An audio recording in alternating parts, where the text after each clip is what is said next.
Okay, the last method I want to show you is the Facebook Ads Library method. And this method is a little more difficult than the other ones, but it is free. And if you can master it, then you pretty much have unlimited products.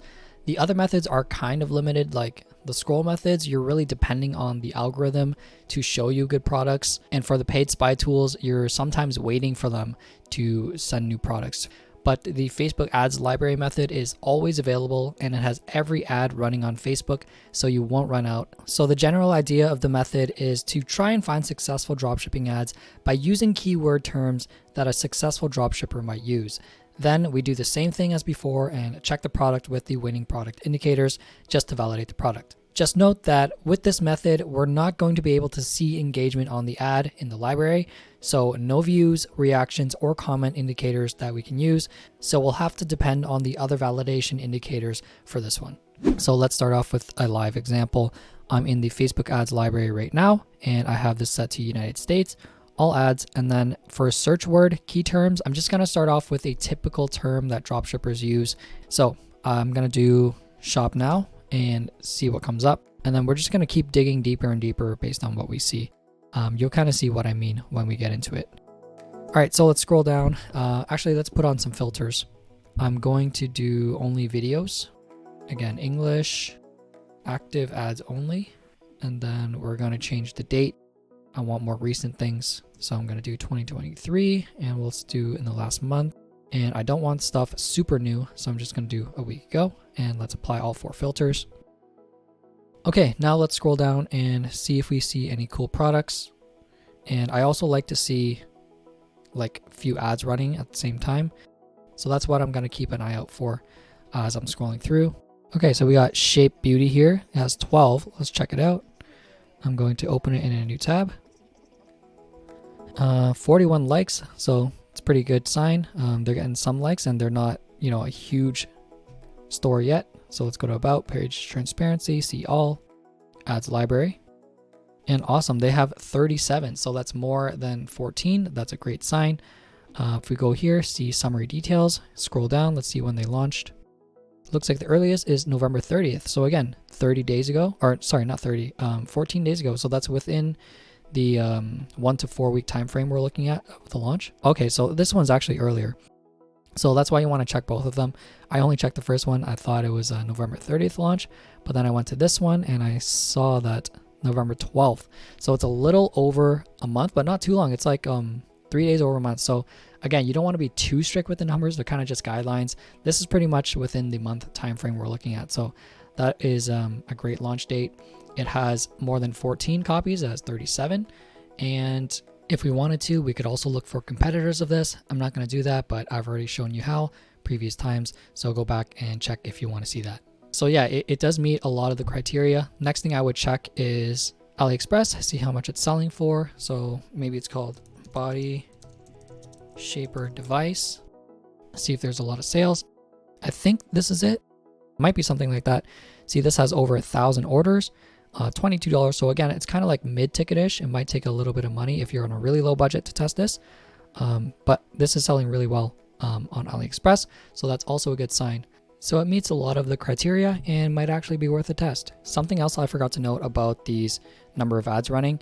Remember, we're looking for 15 or over. If this was like 10 or something, but you still think there might be potential, you can keep an eye on it. So you can just save the link or just save their store name and you can search it up the next day or, a week from now and see if this increases, right? If this is 37 and then the next day it turns to 47, then that's a great sign, right? That means they just launched 10 new ads. So put yourself in the shoes of this person. If they're running 37 ads right now and they're not making money, would you launch more ads and lose even more money? No, right? Usually, like probably over 90% of the time, you're only going to launch new ads if these ones are already making you money. So that's a great sign to see if someone is increasing the number of ads. So just have an Excel, save potential products and check up on them every now and again. So to recap how we found this product, we first typed in shop now in the search term and we just went down and found it. But if this wasn't a great product, we could also use this as an idea to use other keywords to search for more products. So I would just look at the description here, sculpt and tone, right? I think that's some good keywords that might lead us to some good products. So I could just type it in, sculpt and tone and see what we get. Again, I would enter in all the filters. Let's do a video one, media type video, apply, and scroll down and see if these are any good products that we could also test. And it's kind of just like going deeper and deeper into product research. So I could click on this. So it's a microcurrent machine. Again, I could go even deeper, right? If I'm interested in this, I can just type in microcurrent machine and see products for that. So you don't want to just stick with the typical dropshipping terms because people aren't really including that anymore. It's just kind of like a broad thing that you can start your research from. And then as you go down, you see some keywords and some products that keep reappearing. Then you can use those keywords in the search term and go a little deeper into your research. Again, I could put in light therapy if I wanted to find something like this. See, if we look at here, they're actually avoiding 50% off. They're using 60% off. So if you used 50% off in your search term, this product actually wouldn't come up. So people are kind of changing their terms right now just to not be found out on Facebook ads library. But again, we just want to start with the kind of typical terms like shop now, free shipping, 50% off. And then as we scroll down, we see some other products. We can type in new search terms coming from these ads that we wouldn't have thought of otherwise. Like I would never think of typing lifted face or something like that into the search term. So yeah, that's kind of the idea of the product research method. It takes a while to kind of get used to this and kind of have an eye on what's a good product here, because remember, we can't really see the engagement. But other than that, it's a great method to use. You pretty much have unlimited products. These are all of the ads that are run on Facebook. So if you go through all the other methods and you can't find anything, then try with this. And this takes time, I'm not going to lie.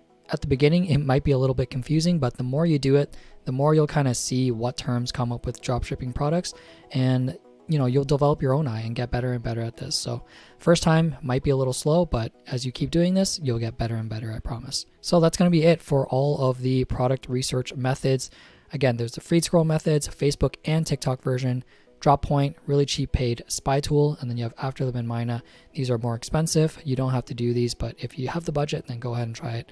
And then you have the Facebook ads library method that we just went through. This is pretty much unlimited products, but again, a little harder to use. Can't really look at engagement unless it pops up in your feed. So now you have all the tools necessary to find a good product. So every single day, I want you to go through this, go through the methods, get better at each of them, validate them in step 2, and then if you find a really good one, go ahead and move on to the next step. And don't worry if you can't find it on your first day of product research or even first couple of days. It's going to take time, okay? But it only takes one product to change your life. So that's going to be it for this video. Hope you found it helpful. Happy product hunting, and I will see you in the next video.